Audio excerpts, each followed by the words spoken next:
একদিন একটা আইডি থেকে আমাকে মেসেজ দিয়ে বলে, আচ্ছা ভাইয়া, আপনি কি আমাকে 30 টাকা রিচার্জ করে দিতে পারবেন? তো তখন আমি আইডিতে ঢুকলাম। আইডিতে ঢুকে দেখলাম আইডির নাম আয়েশা আক্তার, কিন্তু আইডিতে একটা পোস্টও নেই, শুধু প্রোফাইল পিক যেটা সেটাই আপলোড করা এবং ওয়ান পোস্ট দেখাচ্ছে, আর একটাও ফ্রেন্ড নেই। আমি অবাক হয়ে গেলাম। তখন আমি ভাবতে শুরু করলাম, এটা আমার পরিচিত কেউ না তো, যে কিনা আমার সাথে প্র্যাঙ্ক করতেছে। তো তারপরে আমি একটু বিষয়টা জানার জন্য বললাম, কেন আপনাকে আপনাকে আপনাকে রিচার্জ করে দিব কেন? আপনার ওদিকে কি দোকান নেই? আপনার কাছে কি টাকা নেই? আপনি নিজেই রিচার্জ করে নেন। তখন বলল, ভাইয়া আসলে আমি বিপদে পড়ে গেছি, আমার ইমার্জেন্সি আসলে একটু রিচার্জ দরকার, আমার ফোনে এমবি কিনবো, তো আপনাকে আমি টাকাটা ফেরত দিয়ে দিব, এইভাবে আমাকে বললো। হ্যাঁ, তো তারপরে আমি বিষয়টা জানার জন্য ভাবলাম যে ওর যদি নাম্বারটা পাওয়া যায় তাহলে চিনতে পারবো যে আসলে কে, নাম্বারটা দিয়েই দেখবো। তো তখন বললাম, আচ্ছা ঠিক আছে, আপনার নাম্বারটা দেন, আমি রিচার্জ করে দিচ্ছি। তারপরে সে নাম্বারটা দিল। এরপর আমি রিচার্জ করার আগে নাম্বারটা দিয়ে ফেসবুকে সার্চ করলাম। সার্চ করে দেখলাম যে আয়েশা আক্তার নামে একটাই আইডি, আর কোনো অ্যাকাউন্ট নেই। আর এই নাম্বারে নাই কোনো আছে হোয়াটসঅ্যাপ, নাই ইমো, কিচ্ছু নাই। ঠিক আছে, তো তারপরে আমি কোনো কিছু না ভেবে রিচার্জ করে দিলাম। 50 টাকা ছিল, 50 টাকাই দিলাম বিকাশ থেকে রিচার্জ করে। তারপরে বললাম, পেয়েছেন? এরপরে সে বললো, হ্যাঁ ভাইয়া, থ্যাংক ইউ সো মাচ, তবে আপনি 50 টাকা কেন দিয়েছেন? আমি বললাম 30 টাকা দিতে, আপনি কেন 50 টাকা দিবেন? তো তারপর আমি বললাম, আচ্ছা ওটা বিষয় না, আপনাকে টাকাটা দিতেও হবে না, আমি জাস্ট আপনাকে একটা প্রশ্ন করতে চাই, আপনার আইডিতে কোনো ফ্রেন্ড নাই কেন? জিরো ফ্রেন্ড, এটা আমি জীবনের প্রথম দেখলাম। তখন সে বলল, আসলে অনেক কষ্ট করে বাবা মার থেকে ফোনটা কিনে নিয়েছি, আমার তেমন কোনো বন্ধু নেই, তাই ফেসবুক আইডিতে কারোর সাথে ফ্রেন্ডশিপও নেই, যে দুইটা বান্ধবী আছে সেই দুইজন তো ফোনই ইউজ করে না। তারপর আমি বললাম, ও আচ্ছা আচ্ছা, আপনাকে একটা কথা বলি, আপনার প্রোফাইল পিকচারে শুধু একটা কার্টুনের পিক দেওয়া, আপনি কি আসলেই মেয়ে? তখন বলল, আচ্ছা ঠিক আছে, একটু ওয়েট করেন। তারপরে সে আমাকে কল করলো মেসেঞ্জারে, অডিও কল। এরপরে ফোনটা রিসিভ করলাম। রিসিভ করে শুনতে পেলাম সেই মেয়েটার ভয়েস। মেয়েটার ভয়েসটা আসলেই অনেকটা সুন্দর ছিল এবং কি একটু বাচ্চা বাচ্চা টাইপের ছিল। তার কাছে সবকিছুই অজানা ছিল, ফেসবুক জগৎটা তার কাছে একদম নতুন, সে নতুন ফোন কিনছে, নতুন ফেসবুক আইডি খুলছে, এইরকম একটা অবস্থা। হ্যাঁ, তো তারপরে আমি তাকে জিজ্ঞেস করলাম, আপনার নাম কি অরিজিনালি? তখন বললো, আইডিতে যেটা এটাই, আয়েশা আক্তার। এরপরে বললাম, আপনার ভাই বোন নেই? তখন বললো, না, আমি এক বাবার এক মেয়ে। আসলে আমি পড়ি ক্লাস 10-এ, বুঝছেন, এই এসএসসি এক্সাম দিলাম, এখন আমার বাবা একটা ফোন কিনে দিয়েছে। তো এই ফেসবুক আইডি খুলে ফেসবুকে ঘাটাঘাটি করতেই আপনার একটা পোস্ট দেখতে পেলাম। তারপরে আপনার আইডিতে ঢুকলাম, দেখলাম যে আপনার আইডিতে অনেক দামি দামি খাবার সহ পিক, তারপর আপনার অনেক স্টাইলিশ ফটো। তো ভাবলাম যে আপনার থেকেই যদি হেল্পটা পাওয়া যায়, আপনাকে দেখে মনে হলো আপনি বড় লোক। তারপরে আপনাকে নক দিয়ে টাকাটা চাইলাম, রিচার্জ চাইলাম। এরপর আমি বললাম, ও আচ্ছা, তাহলে এই জন্যই নক দিয়েছেন? তখন বললো, হ্যাঁ এই জন্যই। আসলে আমি বললাম যে, আচ্ছা তাহলে একটা কাজ করেন না, আপনি তো এমবি কিনছেন, আপনি একটা ফটো তুলে দিতে পারবেন আপনার? তখন বললো, হ্যাঁ পারবো, কিন্তু ফটো কিভাবে সেন্ড করব? এরপরে আমি তাকে সবকিছু স্ক্রিন রেকর্ড করে বুঝিয়ে দিলাম। তারপরে সে সেই হিসাবেই পিক তুললো, পিক তুলে আমাকে পাঠিয়ে দিল। আমি তার পিক দেখে জাস্ট অবাক হয়ে গেছি, আসলেই মেয়েটা অনেক সুন্দর। তো তারপরে আমি বললাম, আচ্ছা আপনার বাসা কোথায়? তখন বললো, আমার বাসা হচ্ছে ঢাকা। আমি বললাম, ঢাকা? ঢাকা কোথায়? তখন বললো, ঢাকা উত্তরায়। তখন আমি মনে মনে ভাবতেছি, কি রে ভাই, উত্তরার মেয়ে, এত ভোদাই, একটু মাথায় জ্ঞান বুদ্ধি নাই, এইরকম বোকা মেয়ে আমি তো কখনো দেখি নাই। যাই হোক, এই মেয়েগুলো আসলে ইনোসেন্ট, খুব ভালো হয়। তো তারপরে আমি বললাম, আচ্ছা ঠিক আছে, আমার বাসা থেকে বেশি দূর না, আমি কি আপনার সাথে দেখা করতে পারি? তখন সে আর রিপ্লাই করতেছে না। এরপর আমি বললাম, আচ্ছা মনে কিছু নিয়েন না, আমি শুধু আপনাকে একবার দেখবোই সামনাসামনি, আমি আপনার সাথে কথাও বলবো না। তখন সে বললো, যেহেতু দেখা করতে আসবেন তাহলে কথা কেন বলবেন না? তারপর আমি বললাম, আচ্ছা ঠিক আছে, কথা বলবো, একটু আড্ডা দিব, চা খাবো, চলে আসবো। তো তারপরে আমি চলে গেলাম দেখা করার জন্য। ঠিক আছে, সো গিয়ে দেখলাম মেয়েটা বোরকা পরে আসছে এবং কি মেয়েটা শুধু হাতের আঙ্গুল টিপতেছে, ভয় পাচ্ছিল। এরপর আমি বললাম, দেখুন আপনি রিল্যাক্স হন, আমি বাঘ বা ভাল্লুক না যে আপনাকে খেয়ে ফেলবো। শুনেন, আপনি আমাকে ফ্রেন্ড ভাবেন, ঠিক আছে, চলুন আমরা ওই যে রেস্টুরেন্টে গিয়ে চা কফি খাই, ঠিক আছে? তখন বললো যে, না না, কোনো কিছু খাবো না, আপনি আপনি বলেন কি বলতে আসছেন সেটা বলেন, এইভাবে বললো। আমি বললাম, আরে আপনি রিল্যাক্স হন না, আপনি চলেন আমার সাথে, ওই রেস্টুরেন্টে যাবো, বেশি দূর কোথাও যাবো না, ওই রেস্টুরেন্টে বসে খাবো দাবো, একটু গল্প করে বেরিয়ে চলে আসবো, ঠিক আছে, সমস্যা নেই। তখন বললো, আসলে আমার কাছে টাকা নাই যে আমি খাবো, বিল দিব। আমি বললাম, আরে আমি কি বলছি আপনাকে বিল দিতে হবে? পাগল নাকি আপনি? আসেন। তো তারপরে আমি গেলাম রেস্টুরেন্টে, সেও গেল। এরপর কফি টফি খেলাম। আসলে তার কথাবার্তা শুনেই বোঝা যায় যে সে কোনোদিন কোনো ছেলের সাথে দেখাই করে নাই, এইরকম ভয় নিয়ে চলতেছে। অনলাইনে বিষয়গুলো ফেক থাকে, কিন্তু তারপরেও আমি যাচাই করার জন্য মেয়েটার সাথে দেখা করতে চলে আসছি। যাই হোক, যেটা মনে মনে খুঁজতেছিলাম পাইছি। এরকম একটা ইনোসেন্ট মেয়েই তো দরকার, যেই মেয়ে কিনা কোনো ছেলের সাথেই কথা বলে নাই, শুধু আমার হয়ে থাকবে। সো তারপরে আমি ভাবতেছিলাম যে একে যদি আমি বলি এসব তাহলে সে কি মানবে, মানে যেই মেয়ে মানে এগুলো বললে আবার কি না কি ভাববে, আবার চলেই যায় নাকি রাগ করে, এরকম ভাবতেছিলাম। সো তারপরে আমি বললাম আচ্ছা আপনি পড়াশোনা কতদূর করবেন? তখন বললো পড়াশোনা করব না, আসলে আমার বাবা আমার খুব তাড়াতাড়ি বিয়ে দিয়ে দিবে, একটা লোকের সাথে বিয়ে ঠিক করার কথা, তবে শুনছি ওই লোক নাকি আমার থেকে অনেক বয়সে বড়, টাকার জন্য বাবা বিয়ে দিচ্ছে, আসলে যেই টাকাটা পাবে সেই টাকাটা দিয়ে নাকি বাবা ব্যবসা শুরু করবে, তাই আমাকে বিয়ে দিচ্ছে এইভাবে।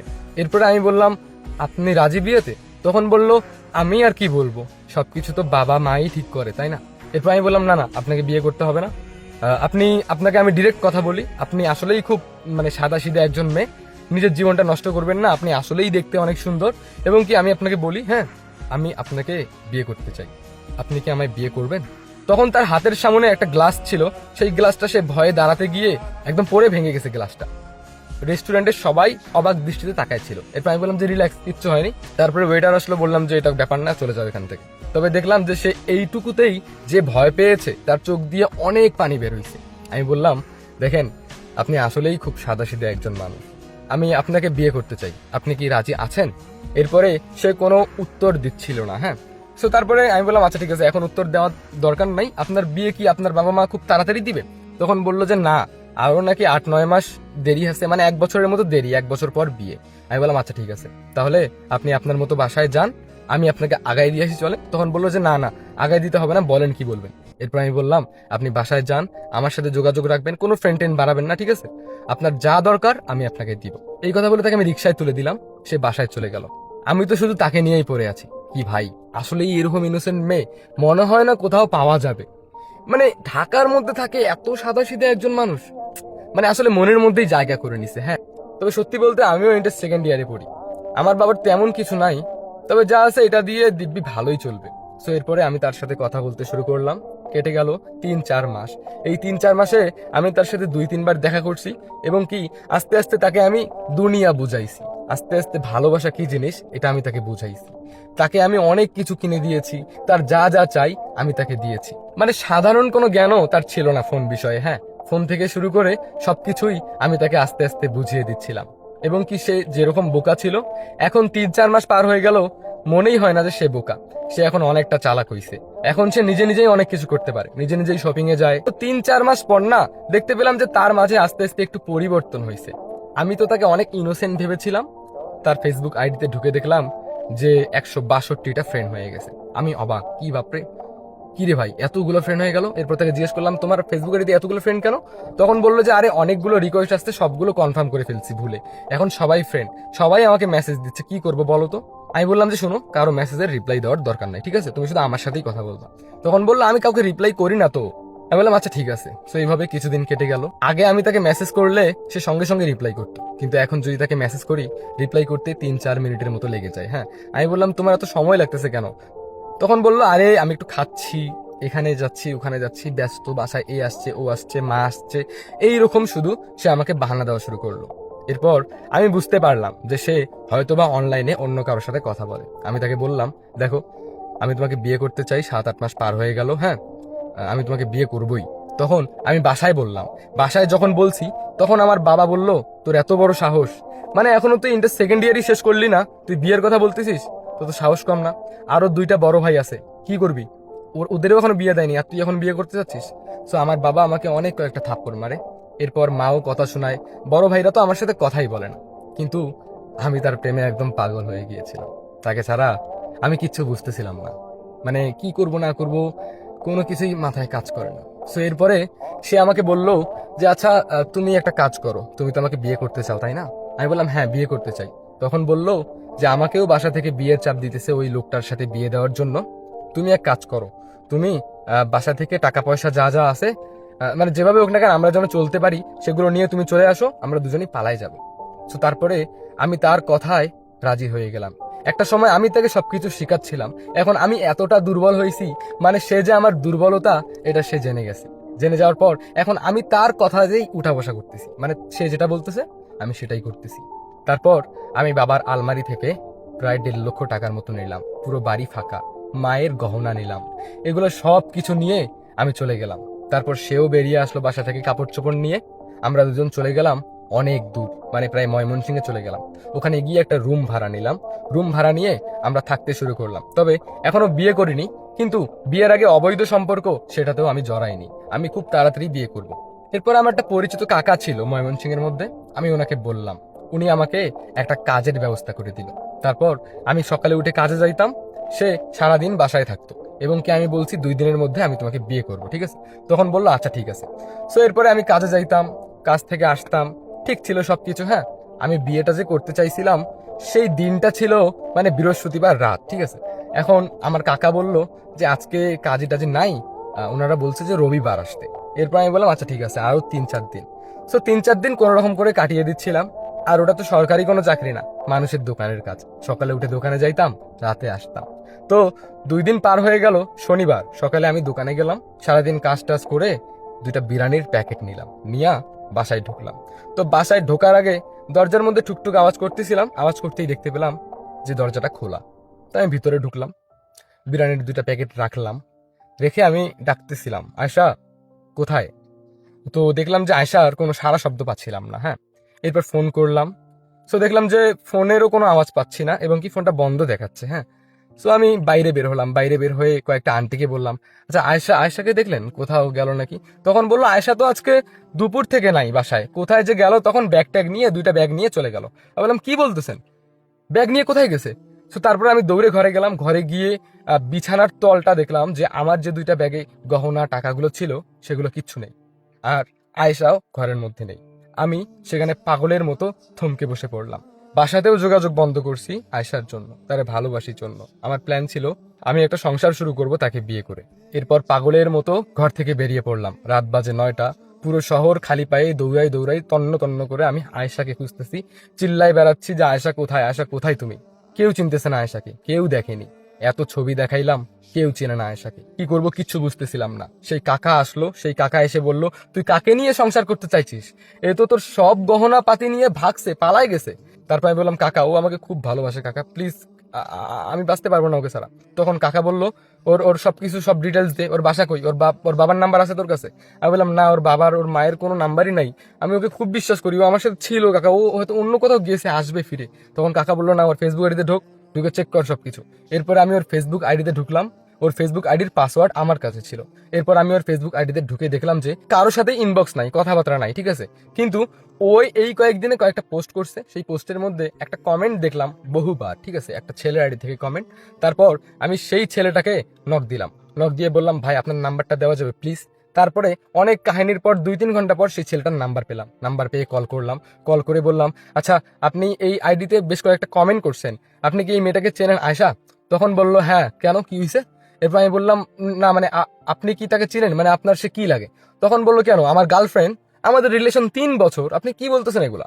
আমি বললাম 3 বছর রিলেশন মানে? তখন বললো কেন আয়শার তো শুধু এইটা আইডি না, এটা তো ফেক আইডি। আয়শার তো আরো অনেক আইডি আছে। আমি বললাম পাগল আপনি, কি বলতেছেন? আমি ওকে অনলাইন সম্পর্কে বুঝাইলাম আমি ওকে ভালোবাসি, আমি ওকে বিয়ে করবো, আমি ওকে পালাই নিয়ে আসলাম। আর আয়শা এখন কোথায়, আপনি আমাকে সঠিক উত্তর দেন তো। তখন দেখলাম যে সেই ছেলেটা আর কোনো কথা বললো না, ফোন কেটে দিল। এরপরে আমি কি করব কিছু বুঝতেছিলাম না, অনেক নাম্বার থেকে কল করতেছি, কিন্তু ওই সিমটাই একদম বন্ধ হয়ে গেল। মাথার মধ্যে আসমানটা ভেঙে পড়লো, বেহুশ হয়ে গিয়েছিলাম। কাকা নিয়ে গেল হাসপাতালে। চোখ খুলে দেখতে পেলাম যে বাবা মাও আসছে, বড় ভাইও আসছে, সবার চোখে পানি। ডাক্তার বলেই দিছে যে আমি হয়তোবা বাঁচবো না, কিন্তু কেন যে বেঁচে আছি আল্লাহই জানে। তারপর বাবা মা আমাকে বাসায় নিয়ে গেল। বাবা মা হয়তো আমাকে কোনোদিনও ক্ষমা করতে পারবে না। আজকে আমি নিঃস্ব। কিছুদিন পর জানতে পারলাম আয়শার ওটা আসলেই ফেক আইডি ছিল। আয়শার আরো অনেক অ্যাকাউন্ট ছিল। আসলে আয়শা আমার সাথে মিথ্যে নাটক করেছে, অভিনয় করলো। অভিনয় করে বাসা থেকে আমার সব কিছু নিয়ে সে তার প্ল্যান মোতাবেক চলে গেলাম ময়মনসিংহে। সে আমাকে এমন ভাবে কন্ট্রোল করলো, আমি বুঝতেই পারলাম না যে সে আমাকে ধ্বংস করলো। তার কথাতেই উঠা বসা শুরু করলাম। আসলে দুর্বলতা জেনে গিয়েছিল তো, তাই সুযোগে সদ্ব্যবহার করে ফেললো। বাবা মা আমাকে বলেছিল ওই মেয়ের নামে মামলা দে, তোর সঙ্গে ছবি আছে ওই মেয়ের, পুলিশকে জানা, এটার ব্যবস্থা নিতেই হবে। তারপর আর কারো কোনো কথা না শুনে আমার হাতে যে ফোনটা ছিল সেই ফোনটা মাটির মধ্যে খুব জোরে একটা আছাড় মারলাম, এটা টুকরো টুকরো হয়ে গেল। বাবা মাকে বললাম কোনো মামলা না, সে সুখে থাকুক, আমি আজকে থেকে কাজ করা শুরু করব, যত টাকা বাসা থেকে নিয়েছি সব শোধ করে দিব, কোনো মামলা না, সে সুখে থাকুক, ভালো থাকুক, যেখানে থাকুক সুখে থাকুক। এইভাবে আমি সবার মুখ বন্ধ করে দিলাম। আসলে মানুষকে দুর্বলতা বলতে নেই, মানুষের অভিনয় ধরা খুব মুশকিল। সে আমার সাথে এমন ভাবে অভিনয় করলো, তার অভিনয়ে মুগ্ধ হয়ে আমি আমার নিজের বাবা মাকেও চিনতে পারলাম না। সবকিছু ভ্যাল ভ্যাল করে তার সামনে আমি দিয়ে আসলাম, আর সে আমার সব কিছু নিয়ে চলে গেল। চাইলে আমি তার নামে মামলা করতে পারি, সবকিছু আদায় করতে পারি, কিন্তু তার প্রতি যে বিশ্বাসটা ছিল না আমার, সেটা যে আর নেই। তাকে যে ভালোবাসি, তার ক্ষতি হবে এটা যে চাই না। সে ভালো থাকুক, যেখানেই থাকুক, সুখে থাকুক।